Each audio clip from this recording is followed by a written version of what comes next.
Hi, welcome to my channel. Today I'll be reviewing two books. The first one is Things Fall Apart by Chinua Achebe, and the second is Dear Ijeawele by Chimamanda Adichie. It's also known as A Feminist Manifesto in 15 Suggestions. I will be reviewing Things Fall Apart first, and then I'll move on to Dear Ijeawele. I chose both books because they're both written by very well-known Nigerian writers, so I decided to talk about both of them in the same video, but they're quite different. Dear Ijeawele is a new book. It's a new novel, and it's not a novel actually, it's a collection of essays, so it's more non-fiction, while Things Fall Apart is an African classic. It's a book that is required reading in schools, at universities. It was actually like a selected book for us to read when I was in secondary school, but there we had choices, so you could either read Things Fall Apart or a different book, and I chose not to read Things Fall Apart at that time, and that was because it wasn't appealing to me. The book cover wasn't visually appealing. It didn't look like this. It looked very different, and I wasn't just interested in the books. I never read it then fast forward 7 years later, here I decided that okay, I would read it again. I'll read it for the first time to see what it's about, and a lot of people talk about Things Fall Apart, so I wanted to know what it was actually about. So I'll just say a few things about Things Fall Apart. It was set in Igbo land. It was set in just before the colonial period, so just before the British and the missionaries were coming into Igbo land in Nigeria. And the main character, his name is Okonkwo. Okonkwo is a well-known man in the story in Things Fall Apart. He's a popular wrestler. He has 3 wives. In that time, having many wives was seen as something of power, a way of showing that you're powerful. But Okonkwo's father was very weak. He was someone that would, rather than go out to farm, he was someone who preferred to play musical instruments. Okonkwo's father's name was Unoka. Unoka would not work as hard as others, and he was seen, Okonkwo saw his father as a weakling. And Unoka, not only was he a weakling, he also owed people money.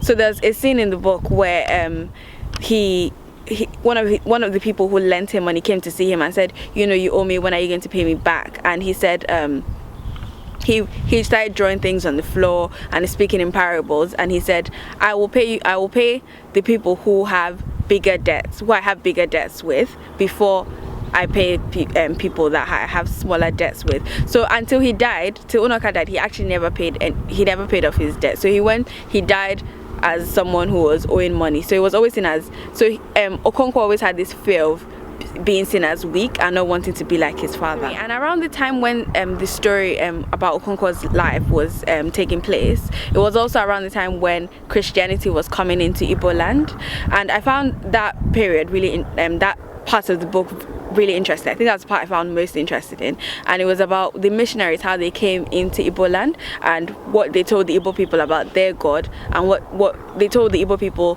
that the Igbo gods were, you know, gods of stone who couldn't do anything, and they had the Christian God who was powerful. And what it made me think of is I've never actually thought of how Christianity came into Africa, into West Africa, and as I'm Nigerian, although I'm not Igbo, it was something I could relate to and think about, that how did the local people feel when, you know, the white men came to tell them about religion. And not only did they bring religion, they also brought a government, and it gets to a point where the Igbos are thinking of sending these white people out of their land, but it becomes difficult. Reason being that some Igbo people were now aligned with the whites, and they'd got power from being aligned with the white men. So it was going to be difficult for the people who didn't like these white missionaries, the white government, to chase them out of their land.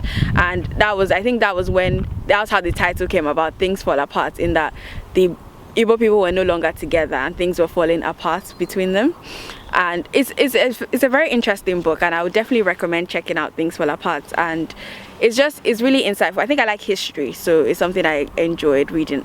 It was something I enjoyed discovering in this novel. So moving on to Dear Ijeawele, this is a different book. So this is non-fiction, it's new, it's modern. Things Fall Apart was written many years ago. Dear Ijeawele is different. One, it's written by Chimamanda Adichie, like I mentioned before, and I came across it in my library. I actually went to get something, and then I saw the book and I immediately took it because I was interested in it. Dear Ijeawele is Chimamanda, is like a letter. It's written in form of a letter to her friend, telling her how to train her child as a feminist. So, as the title suggests, a feminist manifesto. So it talks about feminism, the way women are treated in society. It talks about marriage and how marriage shouldn't be seen as an achievement. So it has 15 suggestions in the book, and what I liked, there was a particular suggestion that I thought was very important, and it was about reading. And Chimamanda was writing to her friend, encouraging her friend to train her child to love reading.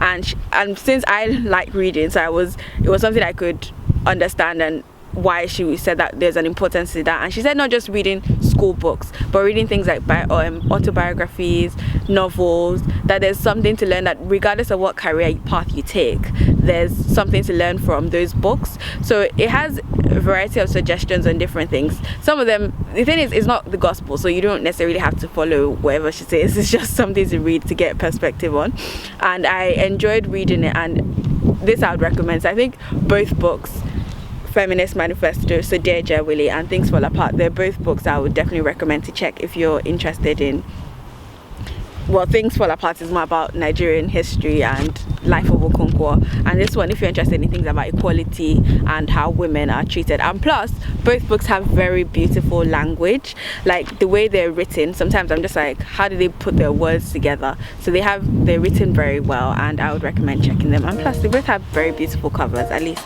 these ones. Yeah, so thank you very much for watching, and I'll see you in my next video.